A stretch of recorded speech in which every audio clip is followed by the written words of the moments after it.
There's a moment in life when the universe stops whispering and begins shouting, and that moment often arrives disguised as a person you can't stop thinking about. Maybe you're living through that moment right now. You can't sleep. Every song feels like a message. Every quiet evening turns into a battlefield inside your mind.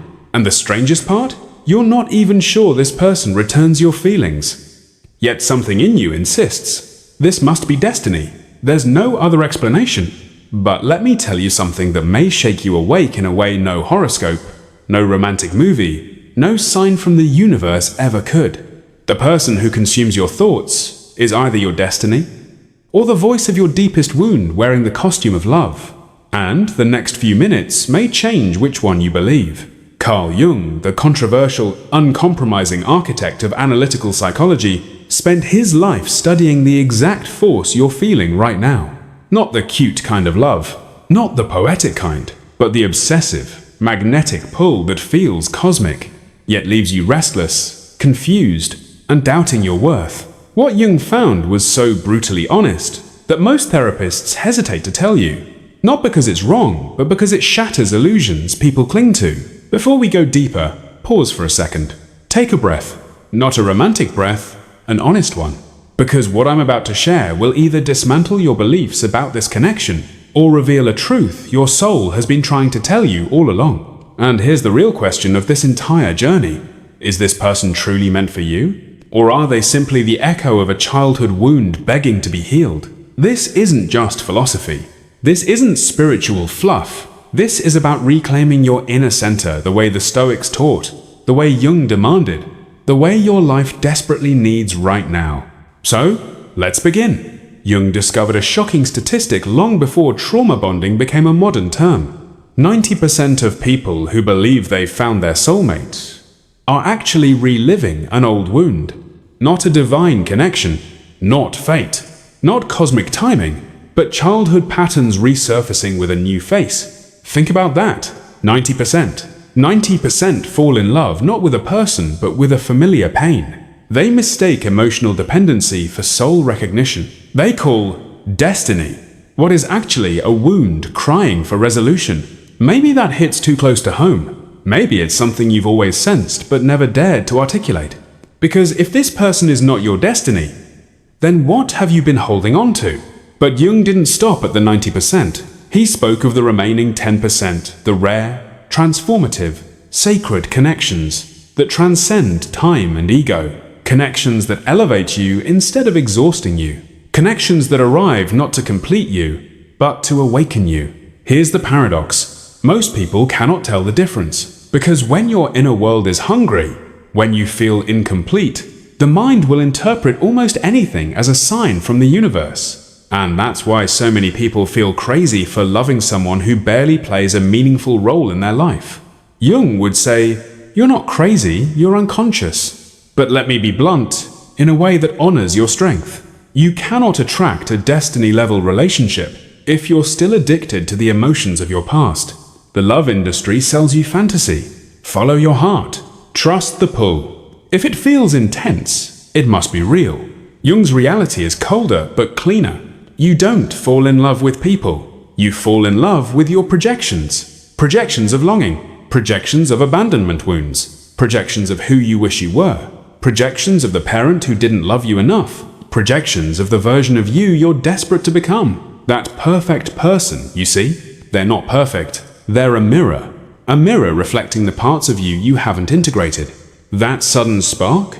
That magnetic familiarity? That feeling of I've known you in another life? According to Jung, these aren't signs of destiny, they're signs of unresolved subconscious material surfacing. Stoic philosophy echoes the same idea. We suffer more in imagination than in reality. And nowhere is that more true than in love. If this person triggers more fear than peace, more uncertainty than clarity, more longing than growth, you are not being guided by destiny.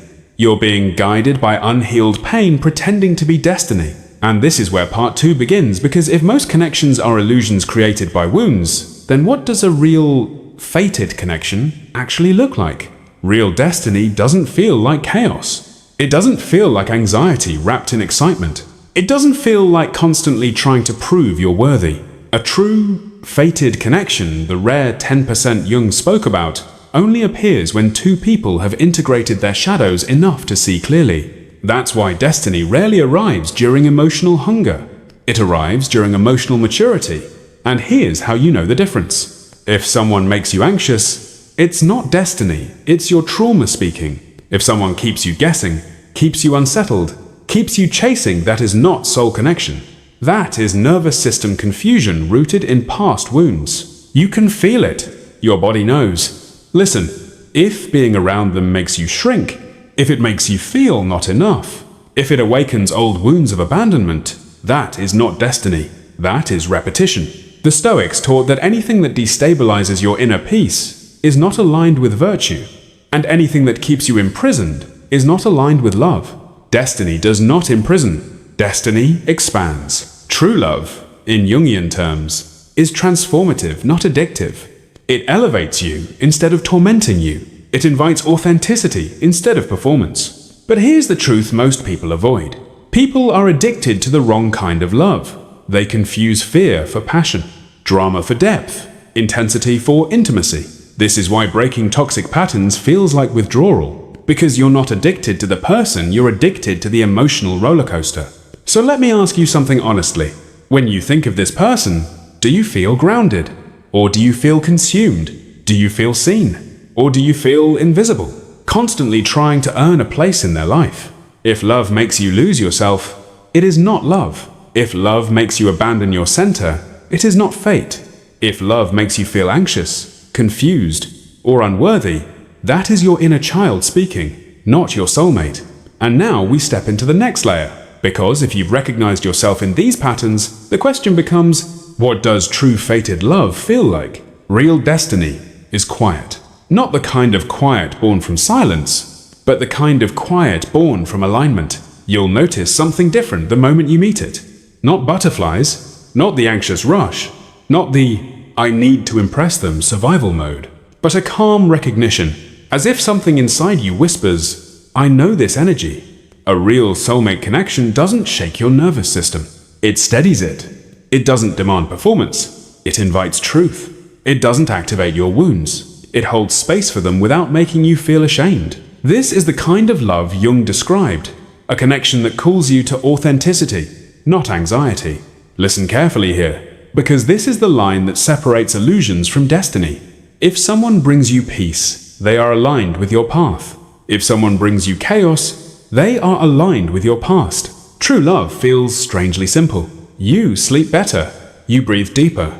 You stop checking your phone every 5 minutes. You stop rehearsing conversations in your head. You stop feeling like you're not enough. That's because destiny-level love is not about intensity. It's about clarity. And clarity is the most underrated form of attraction. Jung knew this long before modern psychology did. He said that true connection isn't fueled by fantasy or projection. It emerges only when two people have done enough inner work to meet without masks. The Stoics called this living in accordance with nature. Hawajen, meaning without pretending, without clinging, without fear. But here's the paradox, and this may be the hardest truth in this entire video. The people who are most obsessed with finding a soulmate are the least ready for one. Why? Because obsession is born from emptiness, from longing, from needing someone to complete the parts you haven't healed. Destiny cannot enter a heart that is still looking for someone to fill its cracks. A real soulmate doesn't fix you. They honor the work you've already done. They celebrate your wholeness. They don't become responsible for it. You'll know it's real when the connection doesn't demand your identity as payment. If love costs you yourself, it's not love, it's dependency. The problem is that most people confuse dependency with intimacy. They mistake sacrifice for devotion. They mistake insecurity for passion. But destiny-level love makes you more yourself, not less. And now we walk toward one of the most difficult revelations of Jung's teachings. The brutal moment when you must ask whether this person you can't forget is truly your destiny, or just your karma. Let's be honest. There's someone in your life, or in your memory, that you've labeled as the one. Someone who shook your world. Someone who awakened something powerful in you. And yet, someone who also made you feel small, anxious, or unworthy. Jung would offer a brutal, necessary question. Are you in love with them? Or are you entangled with an unresolved wound? There's a kind of connection that feels magnetic, fated, impossible to forget. But it's not love. It's traumatic bonding, the attachment that forms when your wounds recognize themselves in someone else. It's intense. It's addictive. It's unforgettable, but not because it's destiny, because it's familiar pain. The human brain is wired to return to what it knows, even if what it knows is hurt. And here's the image I want you to hold. It's like standing at your front door, embracing an old photograph, while your real partner, the one who could actually love you, actually choose you, actually see you, is knocking outside, unable to enter, because your arms are still full of illusions. This is why so many people sabotage their future relationships. Not because destiny isn't coming, but because there's no space left for it to arrive. So ask yourself, and answer brutally, does this person help you evolve? Or do they pull you back into old patterns? Do they expand your life? Or keep you spinning in the same emotional loops you've known for years? Jung said that true love is evolution, not repetition.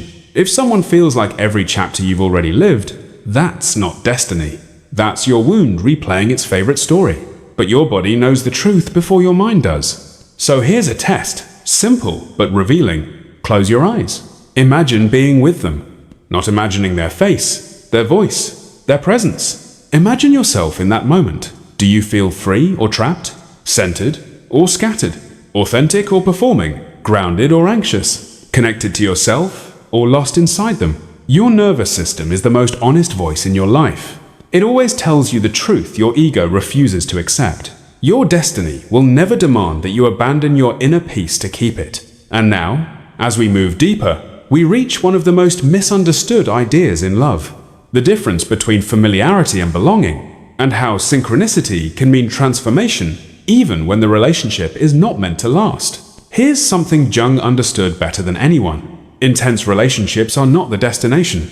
They are catalysts. Their purpose is not to complete you, but to return you to yourself.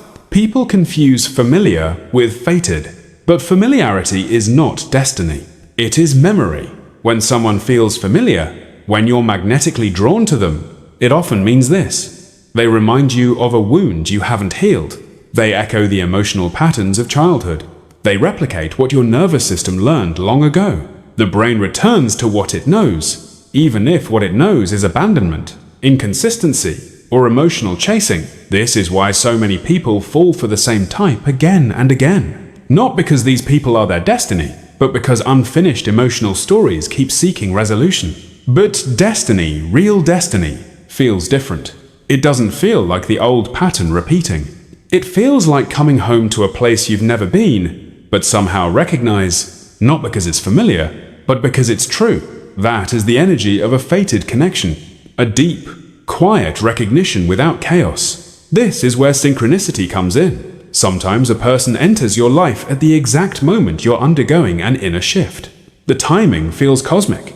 Every conversation feels meaningful. Every coincidence feels guided. But Jung gives us a warning. Synchronicity does not guarantee permanence. Some people appear in your story not to stay, but to awaken something powerful in you. To open a door, to activate a chapter, to teach a lesson your soul needed. And then they leave. Not as a punishment, but as completion. Depth does not equal duration. But here's how you recognize the rare ones who are truly meant for you. You can be entirely yourself with them. Shadow and light, courage and fear, strength and fragility. And they don't run. They don't recoil. They don't demand you pretend.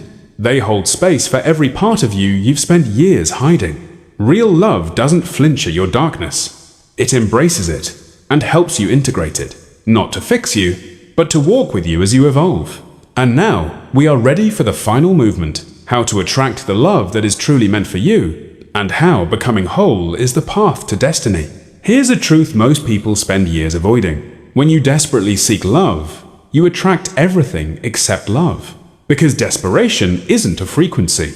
It's a void, a gap, a gravitational pull that draws people and situations that reflect the exact emptiness you're trying to escape. You attract uncertainty when you are uncertain about yourself. You attract inconsistency when you haven't healed your own instability. You attract emotional crumbs when you believe crumbs are all you deserve. And life mirrors that belief back to you, again and again and again, until you finally understand that the thing you're chasing out there was meant to be found in here. Even quite right, the universe is not punishing you. It's showing you a pattern until you break it. Every painful connection, every false start, every almost relationship has carried the same message. What you seek in them, you must first find in yourself. Jung said it best: who looks outside dreams. Who looks inside awakens. When you live from longing, you dream. When you live from wholeness, you attract. Something extraordinary happens the moment you stop chasing love and start healing the part of you that believed you needed chasing in the first place. Your vibration changes. Your posture changes. Your standards change. Your boundaries sharpen. Your intuition becomes louder. Your loneliness dissolves into solitude, and solitude becomes strength. And it's at that exact moment, not a minute earlier, that people who are truly meant for you begin to appear. Not because you summoned them, not because you manifested them, but because you finally stepped into resonance with the life you were meant to live. Let's make something clear. You don't attract your soulmate by wanting them. You attract them by becoming someone who no longer seeks external completion. When you heal your inner abandonment wounds, you stop chasing people who abandon you. When you heal your self-worth, you stop loving people who treat you like an option. When you heal your scarcity mindset, you stop clinging to relationships that drain you. This is the difference between karmic and destined connections. Karmic connections: intense, dramatic, addictive, temporary one, designed to break patterns, not build futures. They come to reveal the lesson, not to stay for the lifetime. Destined connections: calm, grounded first, emotionally safe, transformative, aligned with your evolution. They don't activate your wounds. They help you heal them. They don't pull you off center. They bring you back to it. They don't make you depend on them. They liberate you. And here lies the biggest obstacle: fear. Fear of being seen. Fear of being vulnerable. Fear that if you show your true self, someone will walk away. But vulnerability is not weakness. It is the birthplace of connection. If you must hide who you are to be loved, that love is conditional, and conditional love is not destiny. True love sees your essence beyond your flaws, not to excuse harmful behavior, but to honor the truth that you are both shadow and light, complex and beautiful, a work in progress, and a masterpiece at the same time. And sometimes the person truly meant for you is not the one who mirrors your similarities, but the one who balances your extremes. Not the one who thinks exactly like you, but the one who expands your perspective. Not the one who shares your wounds, but the one who supports your growth. Yes, destiny can still bring challenges. Yes, it can still demand effort. But it will never feel like coercion. It will never feel like you're forcing the river to flow upstream. Destiny flows. Karmic attachment drags. And now, we arrive at the final, most powerful question. Are you seeking your soulmate? Or are you running from yourself? If you've listened this far, it's not by accident. Something inside you has already begun to shift, already begun to wake up. And here is the truth Jung left us with, the truth the Stoics echoed for centuries, the truth your life has been preparing you to hear. No relationship outside you can fill a void inside you. No partner can erase an unhealed wound. No soulmate can rescue you from the parts of yourself you refuse to face. You become ready for destiny. The moment you stop needing destiny, you become ready for love. The moment you stop begging for it, you become magnetic. The moment you become whole. You don't have to be perfect. You only have to be conscious. Conscious of your patterns. Conscious of your wounds. Conscious of what you project and what you attract. Conscious of the difference between love and dependency. Conscious of which connections expand you and which diminish you. True love grows in truth, not illusion. It blooms in authenticity, not performance. It thrives in freedom, not control. So let's face something honestly. If the person you can't forget keeps you in a constant state of uncertainty, fear, or restlessness, that is not destiny. That is your wound wearing a beautiful mask. Yes, true love has moments of uncertainty, but its foundation is stability. You feel safe. You feel emotionally held. You feel like you can breathe again. And what about the people you loved deeply but lost? Jung would say they were still part of your destiny, just not the part that stays. Some lovers come to awaken you, some to break you open, some to soften the armor around your heart, some to teach you boundaries, some to prepare you for what comes next. They weren't mistakes. They were teachers disguised as lovers. And every single one of them was a stepping stone toward the moment you find yourself in right now. But hear me clearly, you cannot receive what is meant for you while clinging to what has already completed its purpose. Letting go is not losing. Letting go is creating space. Space for the relationship aligned with your growth. Space for the partner who can meet you in your wholeness. Space for the chapter your soul has been waiting to begin. And here's something people forget. You are also someone else's destiny. You are also the person someone has been searching for. The one with the unique combination of resilience and softness, of wisdom and shadow, of depth and fire. You deserve a connection that celebrates you, respects you, and elevates you. And that connection begins with one courageous decision: to choose yourself before you choose anyone else. So, if these words touched you, share them with someone who needs this awakening. Because true love is not isolated. It is communal. We heal together. We grow together. We awaken together. Stop searching for external signs. Listen inward. Your soul is the most accurate compass you will ever possess. Live the kind of love that doesn't make you smaller, but larger. The kind that doesn't bind you, but frees you. The kind that doesn't complete you, but honors your inherent completeness. Destiny is not a person. Destiny is a state of being. And when you become whole, when you become peaceful, when you become aligned, true love doesn't feel like a chase. It feels like recognition. Two souls already complete, choosing to create something even more beautiful together.